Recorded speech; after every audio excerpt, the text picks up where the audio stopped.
Selamat siang semuanya, apa kabarnya hari ini?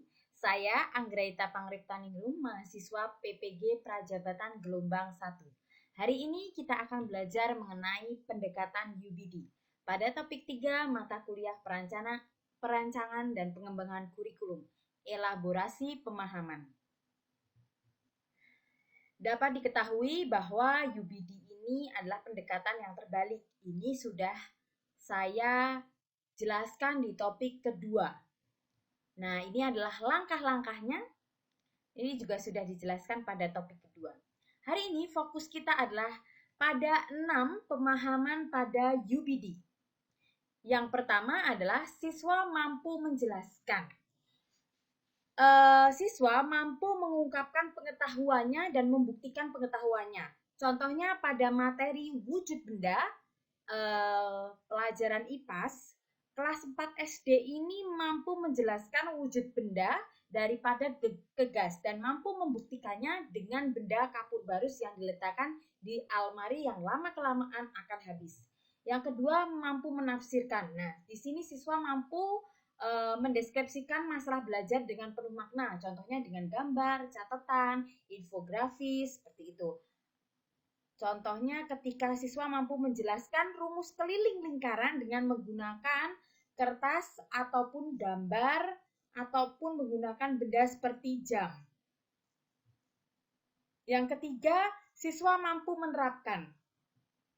Siswa mampu mengimplementasikan teori dan petunjuk prosedur yang sudah didapatkan. Contohnya, ketika siswa dapat memberikan bukti bahwa gaya itu dapat membuat benda itu bergerak dan berubah arah ketika bermain bola ataupun mendorong meja.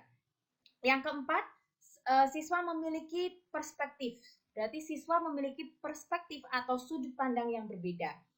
Contohnya saja ketika siswa belajar tentang gaya gesek, siswa akan memberikan contoh yang berbeda-beda seperti mobil dan aspal, ban mobil dan aspal, penghapus dan kertas, almari dan lantai, seperti itu. Yang kelima, siswa memiliki empati. Nah, siswa akan lebih terbuka terhadap orang lain. Misalnya saja, siswa mampu merasakan emosi yang dirasakan oleh orang lain. Misalnya ketika temannya sedih, lalu siswa juga mampu menerima saran dan masukan yang bersifat terbuka dari orang lain. Yang keenam, siswa memiliki pengetahuan diri. Nah, di sini siswa mampu memahami perasaan dan perilakunya sendiri. Jadi ketika siswa belajar tentang matematika, misalnya tentang rumus, mereka akan paham, mereka itu paham atau tidak dengan rumus tersebut. Nah, ada beberapa artikel pendukung tentang UBD ini. Contohnya artikel dari Halimah yang menyatakan bahwa ada 6 aspek seperti yang sudah dijelaskan tadi dalam UBD. Yang kedua, artikel dari Kuntari. Ini menjelaskan bahwa UBD ini membantu dalam proses pembelajaran menjadi lebih bermakna, memudahkan siswa dalam memahami materi yang kompleks. Lalu yang terakhir ada artikelnya miliknya Naldi. Jadi UBD ini dapat meningkatkan minat belajar siswa karena peserta didik memiliki kebutuhan minat belajar siswa dan tingkat pemahaman yang beragam dan semua ini difasilitasi oleh guru. Dan yang terakhir, bagaimana artikel yang sudah ditulis oleh beberapa orang tadi dan pemahaman dari kelompok lain. Nah, pada kelompok lain, kelompok 4 menjelaskan tentang implementasi UBD di sekolah dasar berdasarkan perspektif.